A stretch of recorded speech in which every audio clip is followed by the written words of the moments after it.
Everyone, আপনারা বাবাকে কি রমাচ্ছেন? আমি আশা করি আপনারা আল্লাহর রহমতে ব্যাগকে ভালোই আছেন। মইও আপনাকে দোয়ায় ব্যায়াম ভালো ভালো আসছি। মই আপনাকে বরিশাল লাইফে আর একটা ছোট নকশিকাথা লইয়া আপনাকে সামনে হাজির হইছি। এই নকশিকাথাটা আঁকা যেমনি সহজ এবং এই নকশিকাথাটা সেলাই করলে অনেক সুন্দর দেখা যাইবে এবং এটা একটা গর্জিয়াস বেবি নকশিকাথা ডিজাইন হয়ে যাইবে। আপনারা দেখতে থাকেন মই ভিডিওটা কিরম হিরম করে হরছি এবং আপনাকে যদি কারো কিছু জানার থাকে অবশ্যই আমার লগে কমেন্ট বক্সে আপনারা যোগাযোগ করবেন।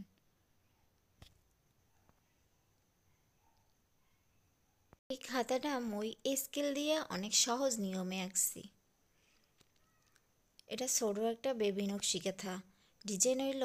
এটা আপনারা ইচ্ছা করলে বড় নকশিকাথা এই ডিজাইনটা করতে পারবেন। খোপ কাটটা হেয়ার পর এই নকশিকাথাটা বড় নকশিকাথার ডিজাইনে করণ যাইবে। আপনাকে কারো যদি নকশিকাথা আকার এবং সেলাই করার প্রয়োজন হয় ছোট বা বড় হলে অবশ্যই আমার লাগে কমেন্ট বক্সে যোগাযোগ করবেন এবং যদি ভিডিওটা আপনাকে সবার ভালো লাগে অবশ্যই লাইক কমেন্ট করে মোর পাশে থাকবেন এবং পাশে থাকা বেল আইকনটি বাজাইয়ে দিয়ে যাইবেন। এখন আপনারা দেখতে থাকেন মই ভিডিওটা কিরম হিরম হইরে হচ্ছি।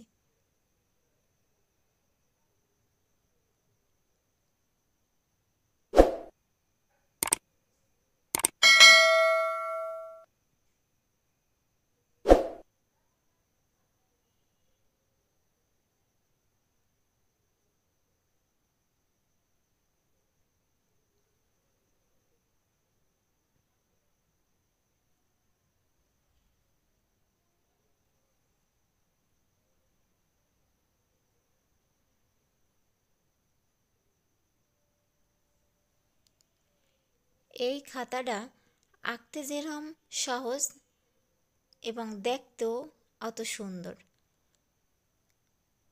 অবশ্যই আপনারা এই নকশিকাথাটা নিজেরা বাসায় ট্রাই করতে পারেন। যদি ট্রাই করেন একবার তাহলে অবশ্যই আঁকতে পারবেন এবং মনোযোগ সহকারে দেখেন মুই কিরম করে আঁকছি।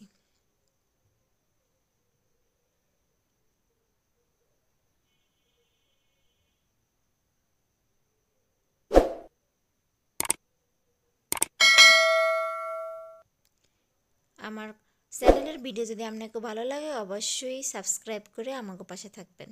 আল্লাহ হাফেজ।